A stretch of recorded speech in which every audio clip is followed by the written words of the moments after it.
Engine ignition, 2, 1, 0. Release. And liftoff.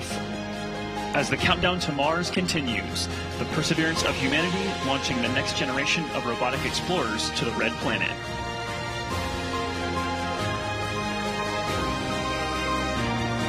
And we have good indication of SRB jettison of all 4 SRBs. We have good indication of payload fairing jettison. And we have successful separation of Mars 2020 with the Perseverance rover.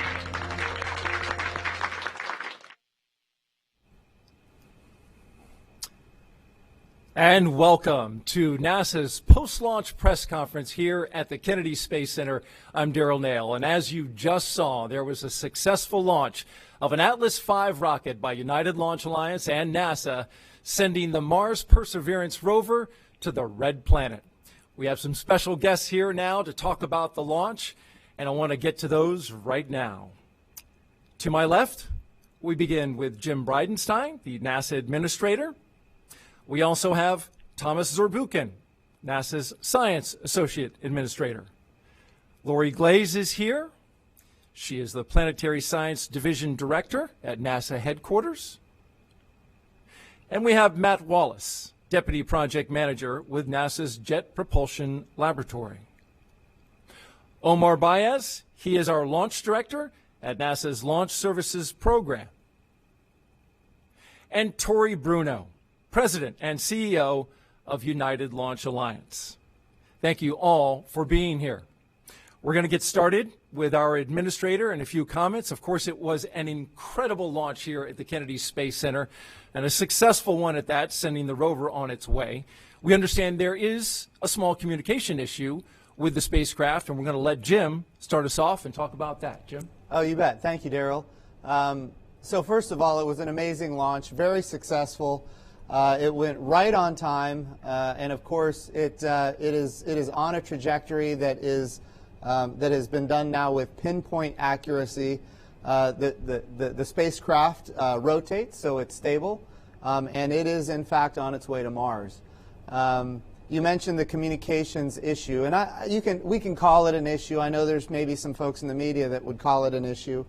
But really, it's something that we've seen before with other Mars missions, as a matter of fact. And what's happening is, we're using the Deep Space Network to receive the signals from the spacecraft right now.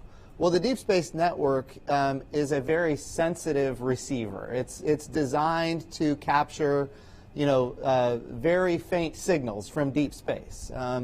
And of course, the spacecraft right now is yes, it's in deep space. It's a good distance from the Earth, but it is not the distance that we would normally be receiving from using the Deep Space Network. So what this does is it puts us in a position where the carrier wave is actually, we have a strong carrier wave, a strong signal, but we haven't been able to lock onto the modulation of that signal to receive the data. This is not unusual. Everything is going according to plan. We do need to, fine-tune our receiving stations on the ground and do some things to capture that signal and lock on. But I think we're in great shape. It was a great day for NASA. And I just want to say thank you to our partners at United Launch Alliance. Tori Bruno, your team did an absolute magnificent job. It couldn't have gone any better from a launch perspective. And of course, our team at JPL, which has worked so hard to put this mission together. So the whole NASA team is grateful for the people that made this come together. So thank you, Daryl, and look forward to hearing from the others and answering questions. Absolutely, and thank you, Jim. Let's start with you, Dr. Z. Successful launch. There's still a lot to go. What are your feelings now after experiencing this and seeing this science mission on its way? I'm relieved. It's a space mission now, right? It used to be an engineering project on the ground. It's a space mission now, and it's on the way to Mars. That's exactly what we hope we will be at right now. And the one thing that I want to do also is just add my gratitude. Launch Services, United Launch Alliance, getting this done. Of course, JPL. and the many partners, both international and domestic commercial partners that got us there. And I just really want to thank. I want to also tell you about something else I'm proud of, and that is that this entire launch, from the beginning, with all the uncertainty that the launch brings, through now, we do so with cameras on, and we communicate clearly and directly and openly. We believe, and I know we feel exactly the same way, Jim, is that inspiration comes from taking that risk and making it really clear and open what all the successes are. And every once in a while, where we need 2 attempts to get this down and on the green and down, So the point is, this is just a space mission. I look at 100 space missions or so each day in my email, and issues of that type and others occur. And we communicate that openly, and I just think that's where the inspiration comes from. I was so excited, for example, to meet these 2 7th graders that did name Perseverance and Ingenuity, and just learned from them how inspired they were from this launch. So I really just so grateful and so excited for this mission. You can certainly tell they enjoyed their time here watching from the 5th floor and getting all the excitement that goes into watching something they helped name go up into space. Lori, let's get to you now. You've got something, a little fun planned for us, right? I do, but before we get to that, I want to just take a moment also to thank, of course, ULA and LSP and JPL and all of the scientists and engineers that worked on the Mars 2020 project, all of them that got us here today. We wouldn't be here without the entire team, so thanks go to all of them. I do have something a little special for folks today. We are, of course, with this mission, taking the whole world with us on our way to Mars. And as part of that, we ran a campaign with JPL to invite the world to help us with the countdown to Mars. And so what I'd like to do is share that a little short video that we've put together with the help of folks all around the world.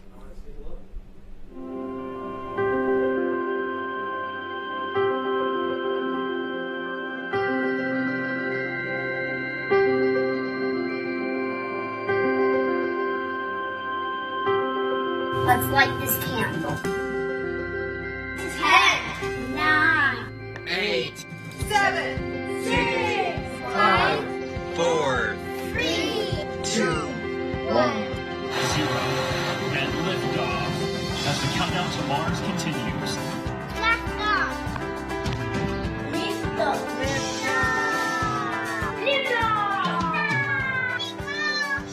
The perseverance of humanity launching the next generation of robotic explorers to the Red Planet.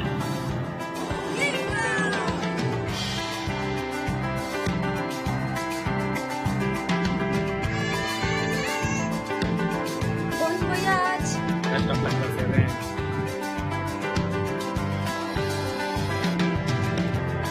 You are perseverance.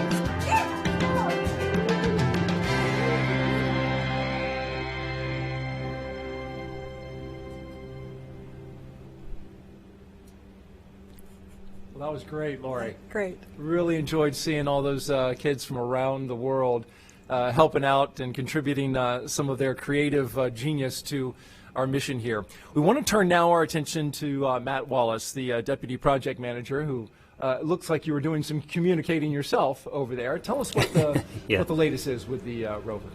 Yeah, I was just getting an update. Let me just start, though, by saying, express my gratitude and the gratitude of the team for the people over here to my right, which have supported this project for 7, 8 years, for a long, long time, especially over the last couple months when we were going through the, the very strenuous period dealing with the pandemic. It really took the entire agency to step up and help us, and they didn't hesitate, and they did it, and we really appreciate that. I also want to just say you're going to hear from the ULA and Launch Services team after me, but they gave us a perfect launch this morning, right down the middle.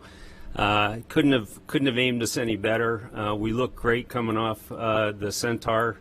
And they really pushed hard to keep us on this limited planetary launch window in 2020.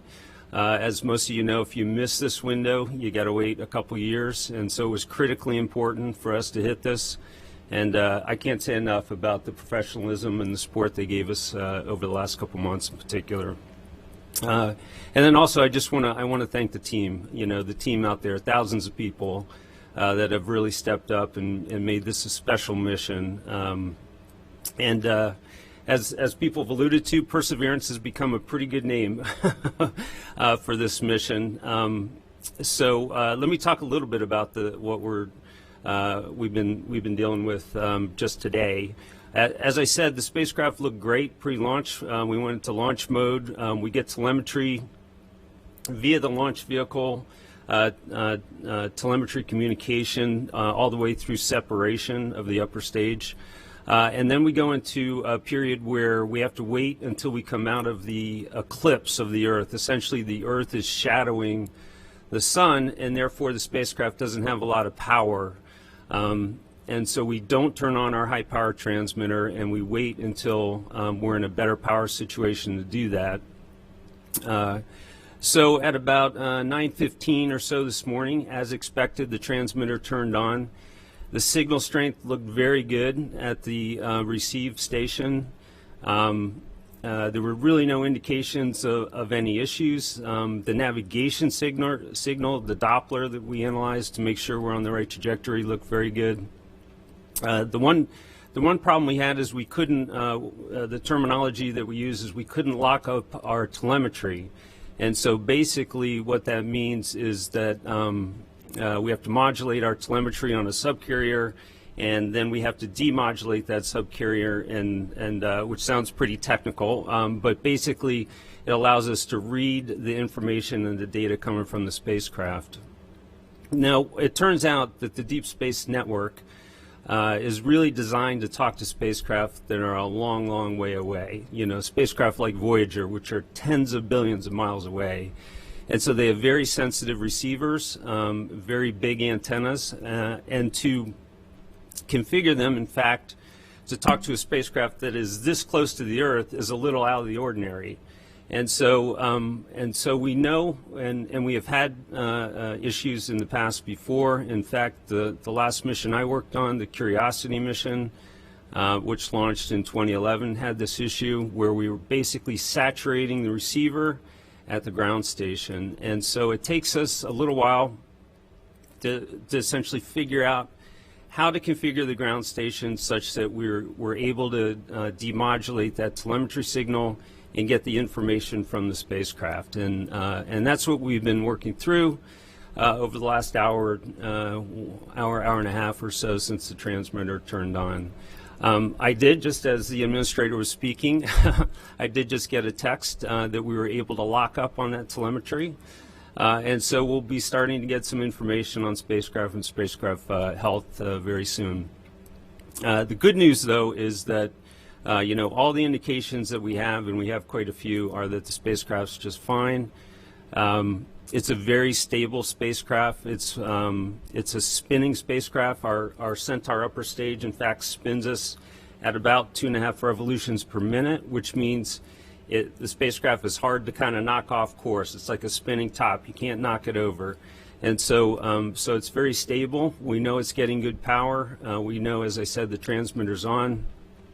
And so it's really just taking a look now at the telemetry, which we've now locked up on, and getting a health status from the team. And so that'll happen shortly. All right. Thank you very much for that Sure. update. That is great news to hear. Let's turn now to Omar Baez, the launch director from NASA's Launch Services program, getting a lot of accolades. Omar, how did you feel the team performed today? Oh, fantastic. Honored, proud. Those are the kind of words that I can think of right now. Ecstatic, you know. It was a very quiet count for us. About the only excitement was a couple of instruments dropping out with the range, and then at about 20 minutes, Matt came over to us and said, "Hey, we just had a earthquake in Pasadena, and we'll see if we're still okay as far as the control room there and the information they were getting," and they responded back really quick. and I'm pleased to say we hit it right at the beginning of the window. The vehicle performed perfectly. We released them at just over 25,000 miles an hour, so we'll make that separation distance in a couple of days that you need for locking on. It'll become easier. So Daryl, just proud to be a part of this. I've been with this with Matt and company, and so has the predecessor to the Launch Services Program. From when we did Sojourner, we had less gray hair then, but it's just a proud moment, and I'm glad to be a part of it. And I'm glad that our program could provide what they needed to get this on its way. Congratulations again to your team. You certainly had a good partner in this effort, United Launch Alliance, and so now we'll turn to Tori Bruno, the CEO and president of ULA. Tori, you said that this rocket would leap off the pad, and indeed it did. That thing got out of here in a hurry. Yes, it did. It was a beautiful day, as you saw in the video, and the winds were nearly dead calm out at the pad. And so, as you heard, we ignited. The Atlas performed really nominally throughout the mission, and we ended with just an extraordinarily accurate orbital insertion. And really the only excitement that we had today at all is what Omar referred to, where people in California thought they felt an earthquake, but really they were just feeling mighty Atlas crouching down to leap off the earth. Thank you very much, Tori. We appreciate that. A little rumble in California and some rumble here in Florida. All right, we are now going to go to the phones and get some questions from our media members out there, and we'll also take questions from social media at the hashtag Countdown to Mars. We will begin with Paul Brinkman, who's on the phone, who is with UPI. Paul, go ahead. Hi, yeah, thanks very much. So we're talking about launch here, but all of this is aimed at proper Mars arrival in 7 months. So can I ask one of you, I guess Matt Wallace, to talk about that next big step in this process? How do you verify that the craft has properly arrived at Mars? And then for the entry and landing, is this basically a total copy of the EDL for our Curiosity, or how is it different? Yeah, sure. I can take a shot at some of those. Well, we'll spend the next 6.5 months or so in cruise, and we'll do a lot of engineering checkouts and health checks and make sure the spacecraft is ready to go for entry, descent, and landing. It is definitely by far the most difficult part of the mission. The spacecraft has to perform the entire process of getting down to the surface autonomously. There's no human interaction with the spacecraft during that period of time. And basically we start prepping for it maybe 8 days out or so, and as we get closer and closer to the outer atmosphere, there's more and more autonomy. Especially this spacecraft essentially starts to do what it needs to do on its own without our interaction. And then we do land in a way that's very similar to Curiosity. We were able to leverage a lot of the investment we made in that mission, getting Curiosity down to Gale Crater. So we come in, on the order of 12,000 miles an hour. Our entry capsule will slow us down. We will steer that entry capsule hypersonically so that we aim right at our landing site. And then when we're still moving at about Mach 2, we inflate our big supersonic parachute. It's about a 70-foot chute. That's an exciting moment in the mission, and that'll slow us down to maybe 150 miles an hour or so. And then the heat shield, the bottom of the entry capsule, drops off when we start to acquire the ground. At this point, we do something a little bit different than Curiosity did. We have a new capability. It's a hazard avoidance capability, and it's a very powerful new system.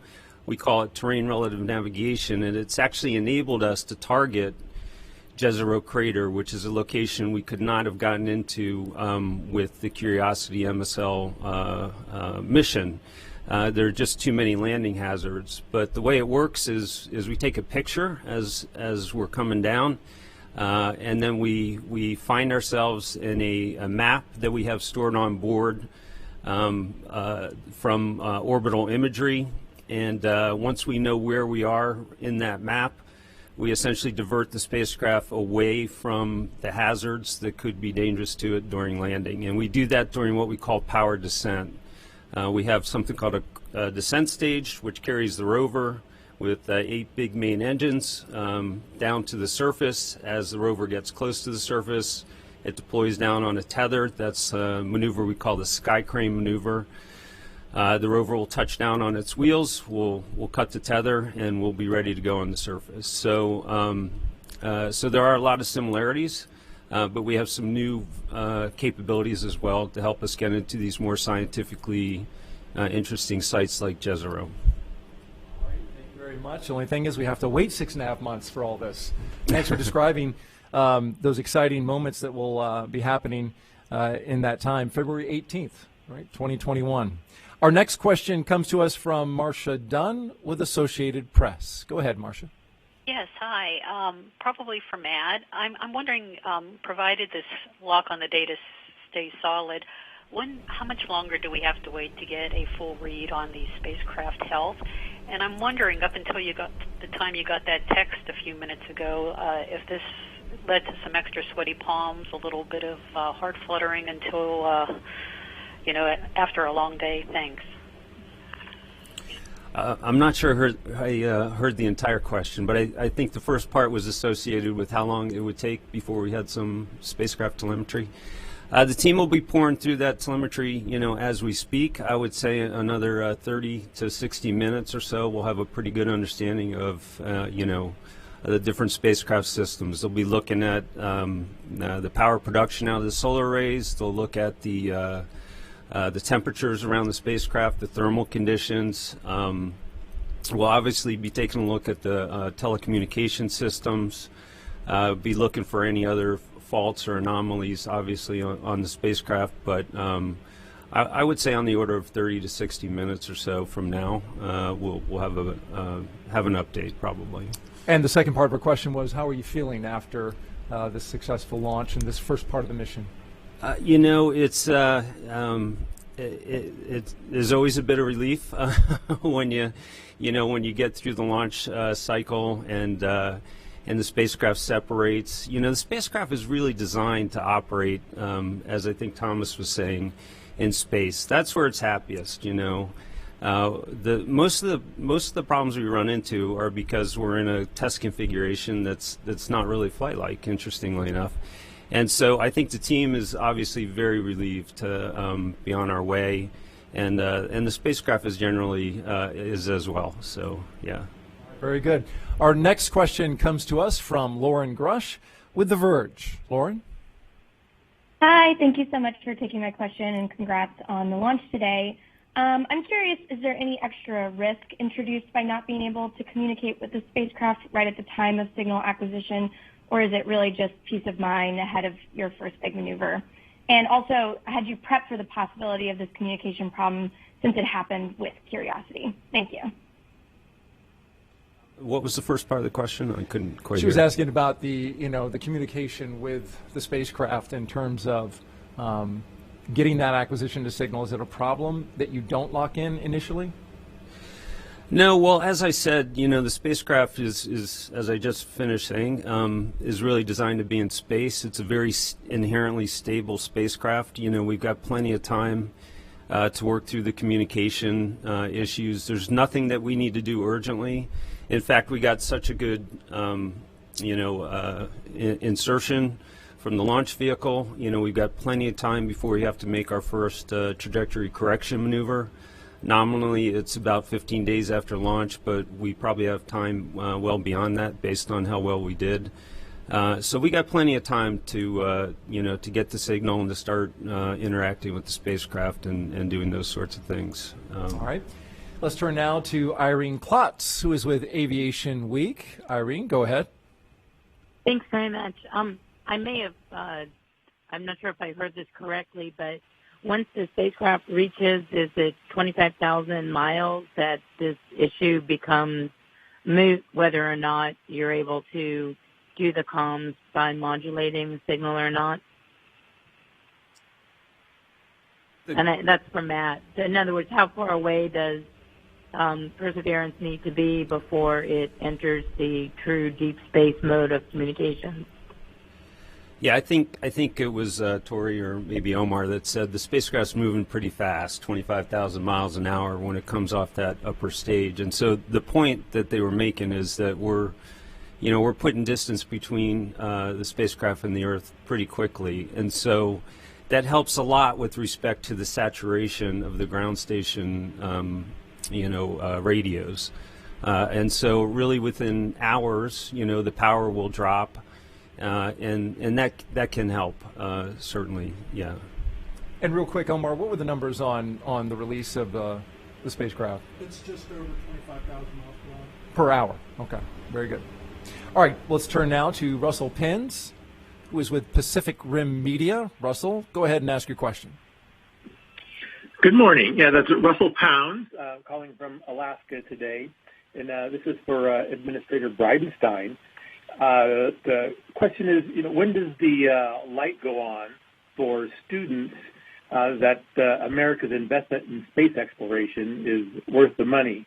And then as a follow-up for adults, if it's a different kind of time when they realize, oh, this is worth our while, when is it that happens? Oh, I think it's already happened, and I think, when you think about Mars Perseverance, that's evidence that it has happened. We just had a few folks here on the panel talk about Sojourner and its success, and then of course Spirit and Opportunity and the success of those robots, and then Curiosity and now Perseverance. Look, every single one of these missions gets more complex and more sophisticated, and right now we have the single most sophisticated, complex robot ever sent to another world, and so we're very excited about it. But I think the American people see the benefit of these activities, not just in terms of science, but also in the development of technology that we all benefit from. So I think as far as the American public goes, there's a lot of enthusiasm for these missions, and of course, as far as children go, these are the kind of moments where people decide. Young folks can decide, wow, that's something I want to do when I grow up, and they go into the STEM fields and they get interested in STEM activities. So I think all of America is very proud and excited about this mission, and the ones that in fact came before it, and the ones that are operating on Mars right now today. We certainly got a sample of that from Lori's video and some of the kids that we saw there. Let's pause for a second and ask a question to Omar while we are waiting for these 7 months for Mars Perseverance to land. What is next for LSP? So LSP's next launch is the Microfrylix Sentinel-6 mission out of Vandenberg, and that's in November. But we do have a very full manifest of other missions that are in queue. So yeah, next up in the lineup for launch, Sentinel-6, and quite a few other missions to fly out in a year later. Good to hear the manifest is full over there. For Tori, ULA has launched 4 previous missions to Mars on an Atlas V. Was there anything different that you did with this configuration that was different than the others? Yeah, there was. So there were probably 2 important things that were different. The first was that the planetary protection requirements in terms of cleanliness and biological contamination were updated for this mission, making this probably the cleanest spacecraft that has ever gone to space. That was a significant challenge. And then we combined that with another new thing, which was to bring in the nuclear battery, the multi-mission radioisotope thermoelectric generator, laid into the flow and actually breach that encapsulated volume where we keep the ultra-clean spacecraft, where it was prepared in its own facility in order to install the battery out near the pad in what is essentially an outdoor vertical integration facility. And so that meant constructing a clean room that could be put onto the VIF on a platform and then have people come in there and do that work while maintaining all of those protocols, both handling of the plutonium as well as protecting Mars from the spacecraft itself so that the experiments could be successful. So that was a pretty big challenge for our people, and of course they had to do it in the midst of COVID just like your teams did, and I could not be more proud and more humbled by the courage and the dedication of my launch team that just pulled all that off. And congratulations on that great work.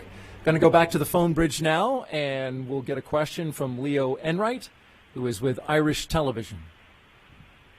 Thanks very much, and congratulations on the launch today. A couple of questions. One for the rocket people, as it were, about spacecraft separation. We saw a blink and you miss it video of spacecraft SEP. I just wondered if we're going to see any further video, or is that it? And then for Matt Wallace, if I may, could you be a bit specific about what time of day you're planning to land on Mars? It helps us TV people plan ahead. Is it morning, noon, or middle of the night?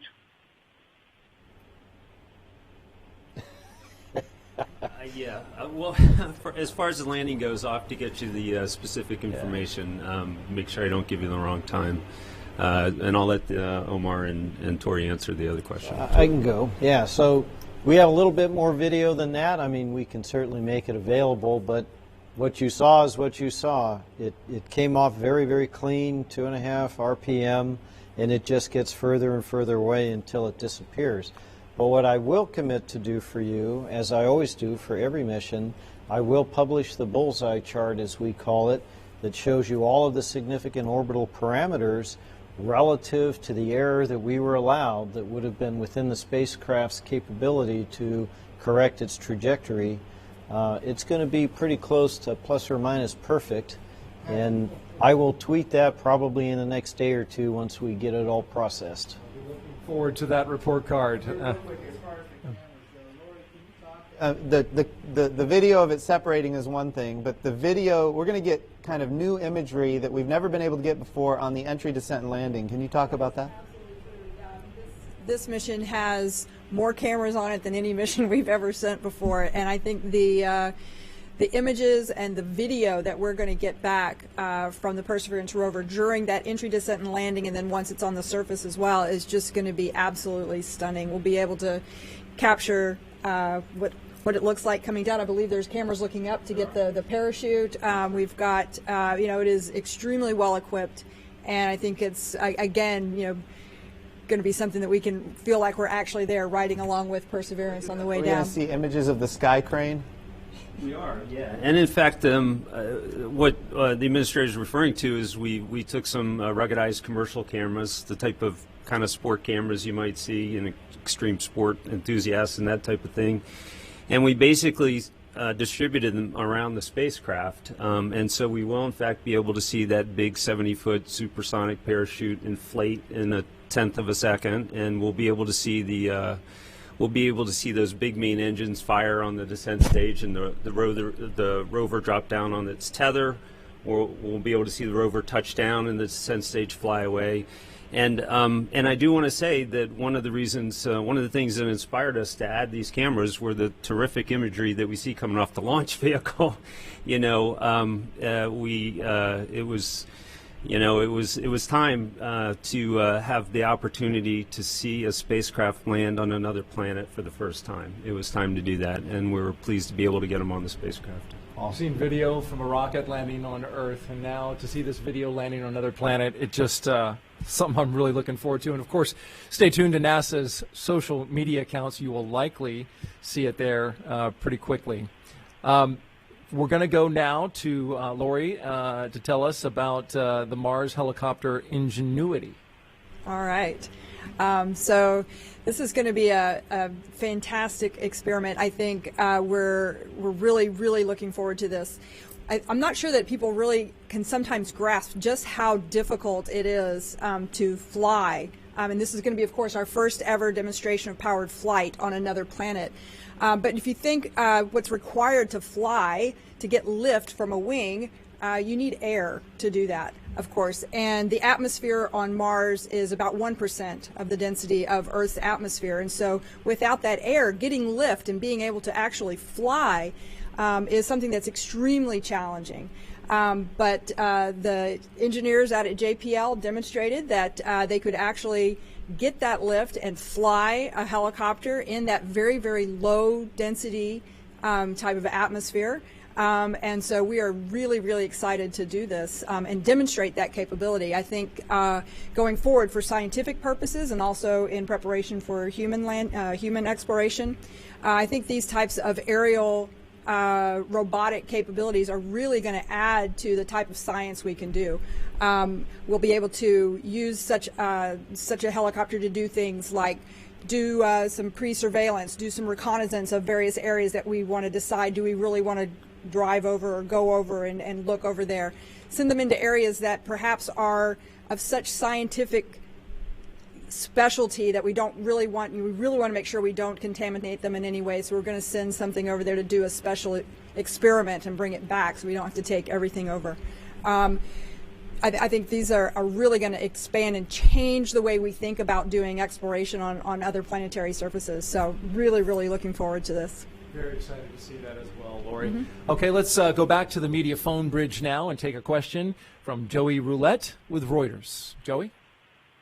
Hey, thanks for doing this. I was just wondering, what is the total distance Perseverance will travel in the next 7 months, and how patient will the team at JPL have to be during that time? And I also just wanted to follow up on Marsha's question earlier to Matt. What were the feelings in the room when the teams were working through that comms issue after a long launch day? Were there sweaty palms or any nerves?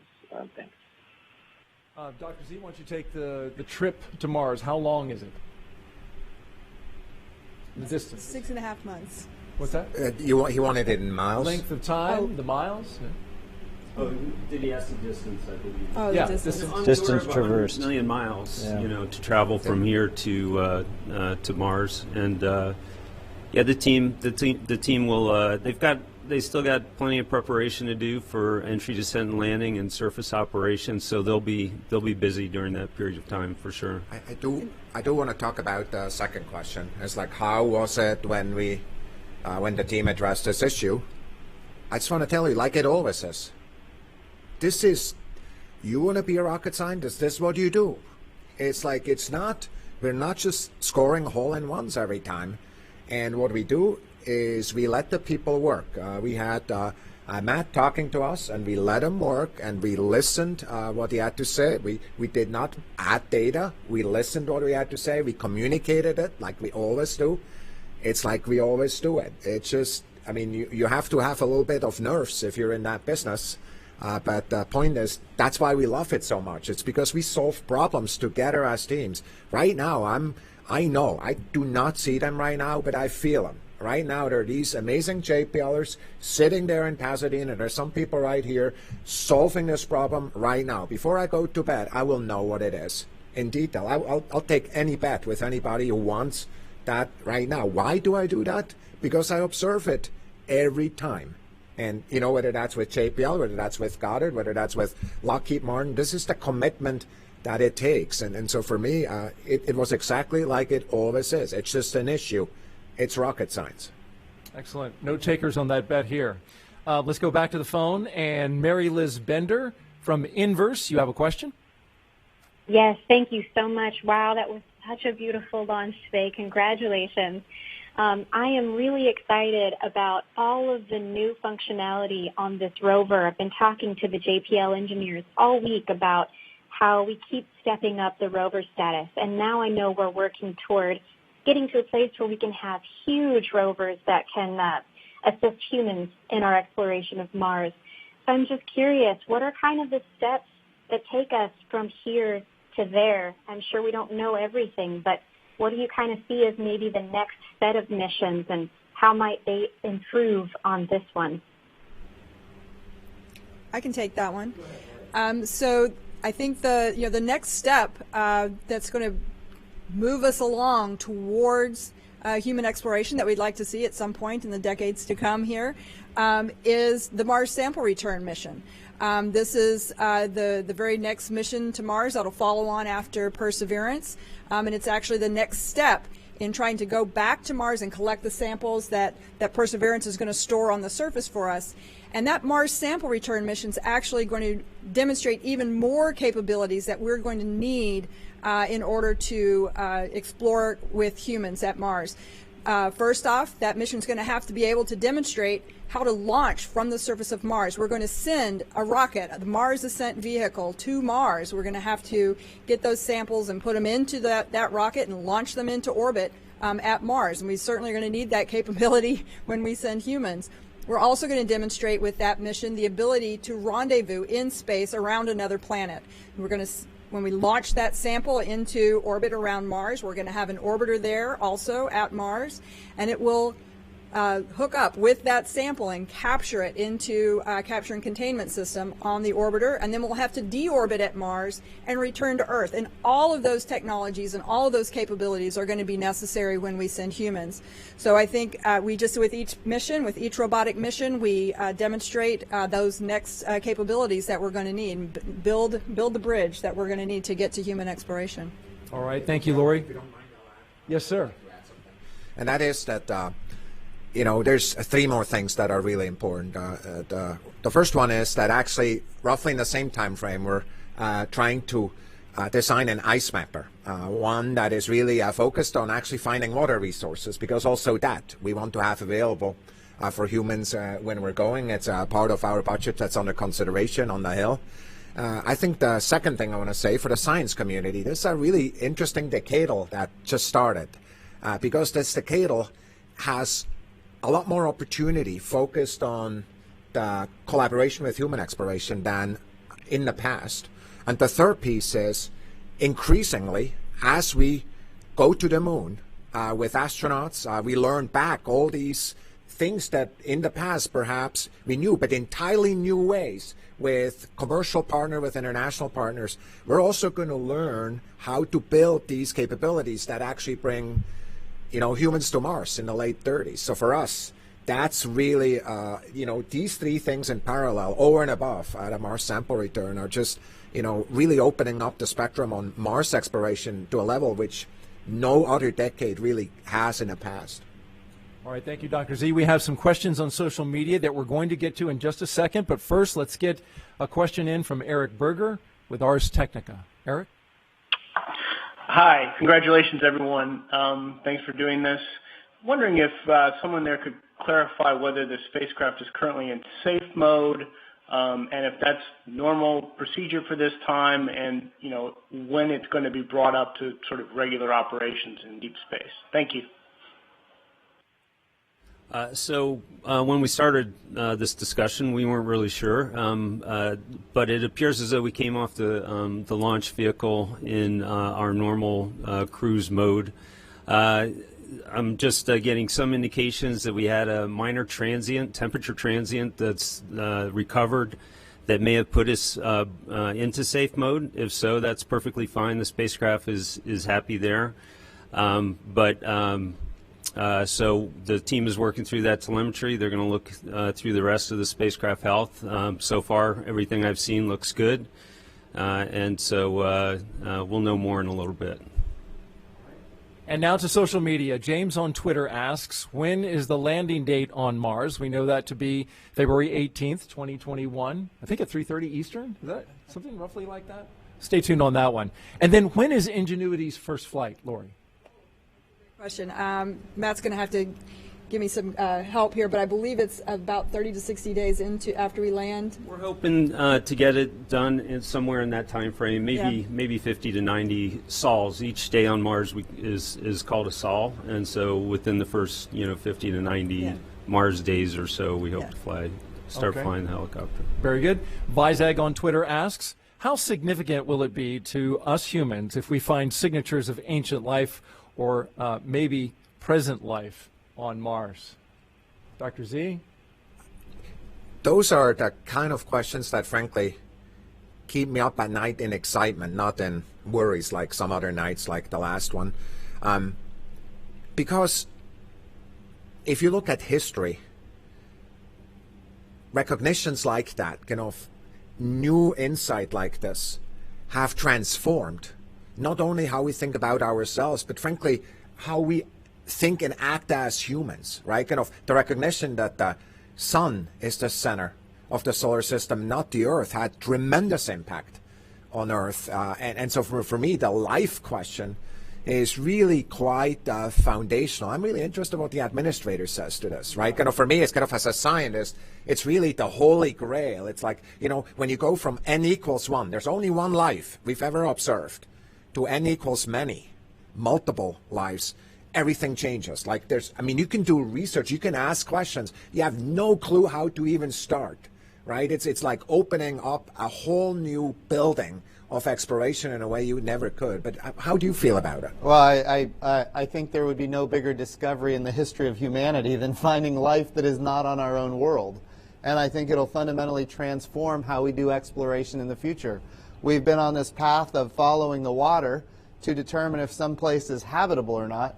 Now we know that there was, at one point in time, habitability on Mars. We don't know if it was inhabited, but if we were to make a discovery that it in fact was, I would imagine, you know, everything from that point forward is going to be, okay, what other life is out there? How do we get to it? How do we study it? How do we understand it?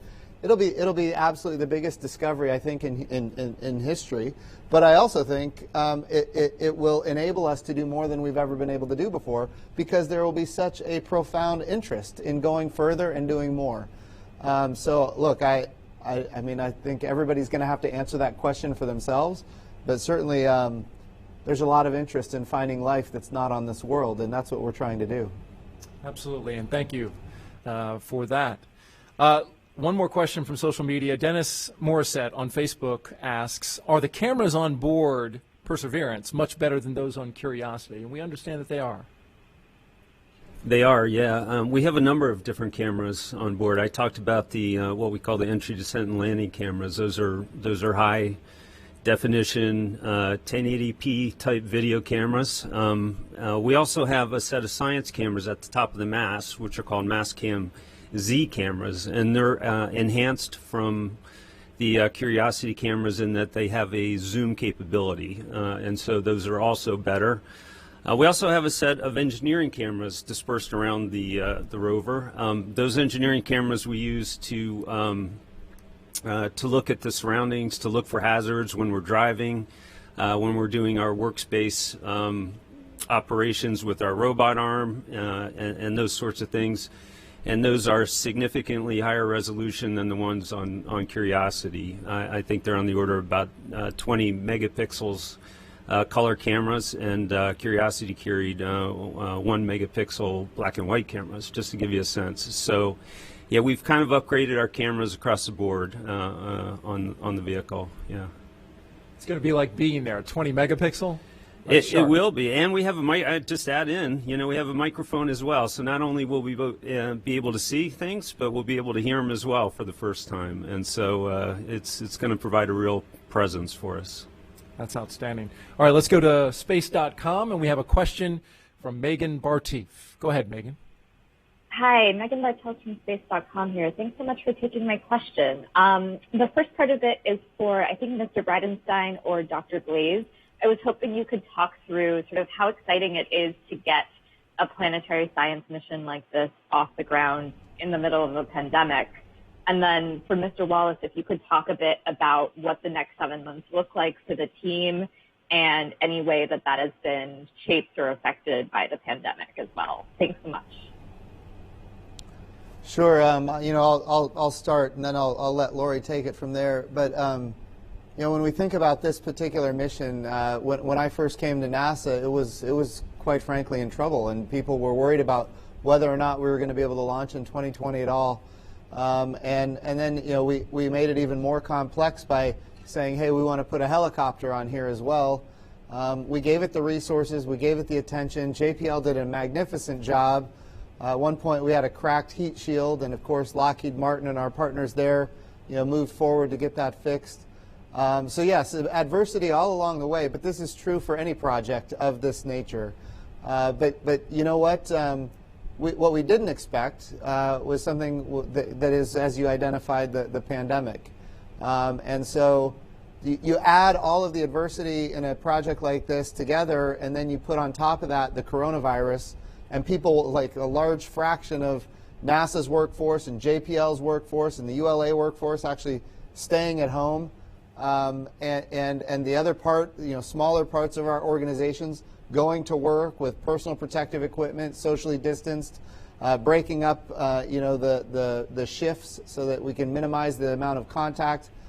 I'm not going to lie, it's a challenge. It's very stressful. But look, the teams made it happen, and I will tell you, I know Tori Bruno said it earlier. We could not be more proud of what this integrated team was able to pull off here. So yes, it's very, very exciting. Lori? And I'll just echo some of what Jim just said there. Our teams across the board, this is, within NASA headquarters, at multiple centers across the country, NASA centers across the country, at JPL, all came together to try and make sure that we got Mars 2020 to the launch pad today. It was truly a team effort, and in every single case, everyone stood up and said, yes, we want to do what we can to help. Whether it was providing aircraft to transport personnel, or whether it was, trying to make sure that we had the right protective equipment, that we were providing the support that the teams needed to come in to work if they were needed to put hands-on hardware. But it was not easy, and as Jim says, a lot of our workforce has been working from home and trying to balance the work that had to get done with sharing the Wi-Fi bandwidth with their spouses, who are also trying to get their work done, and their kids are trying to do their school work and get their work done.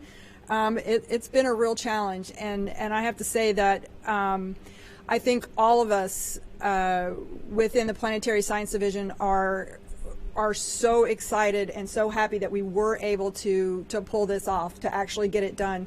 It was a lot of work, but I'm proud of my team. I'm proud of the JPL team. I'm proud of every one of them. We somehow made it through this. All right, we'll get a question in from Keith Cowing with NASA Watch. Keith?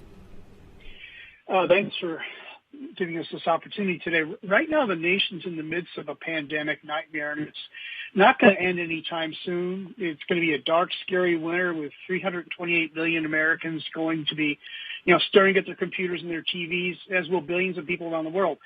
NASA's sending an astrobiology droid to Mars to look for evidence of life. It may discover that we're not alone. Now, how cool is that? It's been nearly half a century since the Viking landers attempted much the same task. Now, the world could use some good news right now. How is NASA going to involve the world in a way that speaks to the way that we're all isolated yet still connected? In essence, how will NASA make the Perseverance mission a bright light amidst an otherwise very gloomy winter?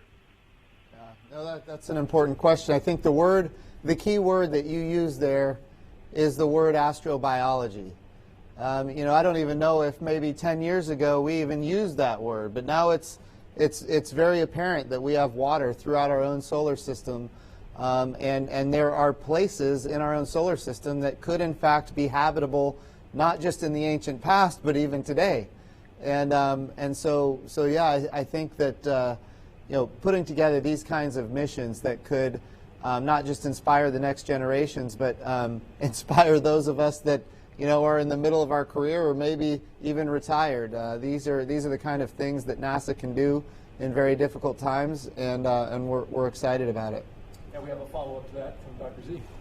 I really appreciate that question, Keith. And you talked about this as a bright light. I believe that so much, and I think from the beginning, the administrator and I talked about it just that in those words, pretty much. And it's great to hear it from you also. You talked about how we're communicating with so many people, and I think the one thing we share here, and I know I speak for my friends on this panel, is that we really want to aspire to open up the communication in a more broad fashion to more people to talk about the excitement of STEM research, the excitement of space research, the opportunities that come from that. It's exciting and it's also good for the world. And so for us, the way we're doing that, of course, is as we innovate new missions, we try to innovate new communications. And I just want to tell you, one of the things that made me very proud today is the communication efforts that were set up during the entire week. You know, this team at headquarters, led by Jim and his core group, Paul, one of your people there, I think did just an amazing job really telling the story more broadly. Really, yes, it's a launch, but it's the bright light we're talking about. Yes, it's a mission, but we're talking about transformative science and transformative exploration that goes beyond robotic exploration. And we think of this as a constant challenge, just like the missions need to be reinvented as we go, because we want to do new things. We also need to reinvent communication. You know, I think the social media efforts that NASA has are second to none, but we should not sit still. We always want to go beyond that. We want to go to schools that have not heard that, because in that schoolroom, perhaps in a place where none of us has ever been, is that kid whose life are changing because she sees for the first time that she too could be part of this amazing thing, or something that's exciting to her, which is just as big. So I really appreciate the question, Keith. Kind of, yes, it's exciting what we're doing here, but the communication and how we talk about it is also really relevant. And I think we understand that, and we also recognize that we need to, as we go forward, learn and evolve. And that was well communicated as well. Thank you, Dr. Z. The toughest question, we're going to slip one more in. We only have a few minutes left. Probably is the toughest. We'll let Jim decide, because it's going to you. Facebook, Eva asks, when do you project astronauts will arrive on Mars? Well, I think it could definitely be technologically, it could be the mid-2030s. The risk here is not the technology and not the amazing teams that we have at NASA and with our commercial partners and international partners. The challenge is and always has been political. To do these kinds of missions requires budgets. I will tell you this, the President's budget request right now that is being considered by the House and the Senate is the highest budget that NASA has ever had in nominal dollars. The current budget that we have is the highest budget that we've ever had in nominal dollars, and next year it's going up even higher. And that's with bipartisan support in the House and the Senate. We have gotten the budget that we have. And of course, next year we want to get even more. And we need more because we need to go to the moon sustainably to prove that we can live and work on another world for long periods of time. And we go to the moon because it's always a 3-day journey home. And we can prove what we need to prove there so that we can eventually send humans to Mars. We've got the robotic precursor missions, which we've been talking about today, but we also have human precursor missions at the moon. We love Apollo. The challenge with Apollo is that it ended. And now we're going back to the moon with commercial partners and international partners under the Artemis program, learning how to use the resources of another world, in this case the moon, so we can apply all of that for our eventual long-duration mission to Mars. We can do it. And of course, it's going to require financial support. The House and the Senate are considering the budget right now. And I would just extend a request that when they think about these things for the budget request, think about what happened today. Think about what's going to happen in February when we land on Mars again, this time with an astrobiology mission and a helicopter and an ability to convert carbon dioxide into oxygen.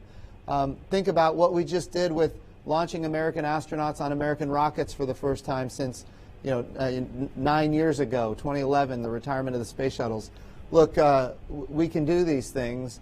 They require resources. They require the American public to believe in what we're doing. And of course, it requires mission success.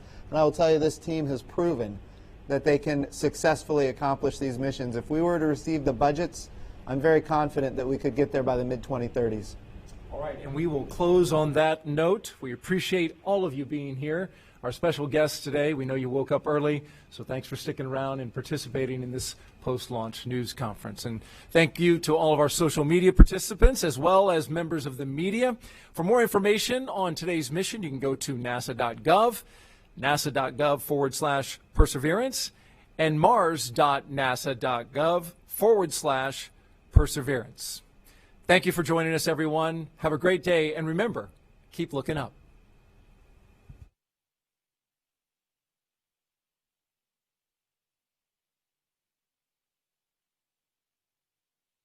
Chelsea Walker. I'm a materials and process design engineer for Northrop Grumman, the lead contractor for the solid rocket boosters of NASA's Space Launch System.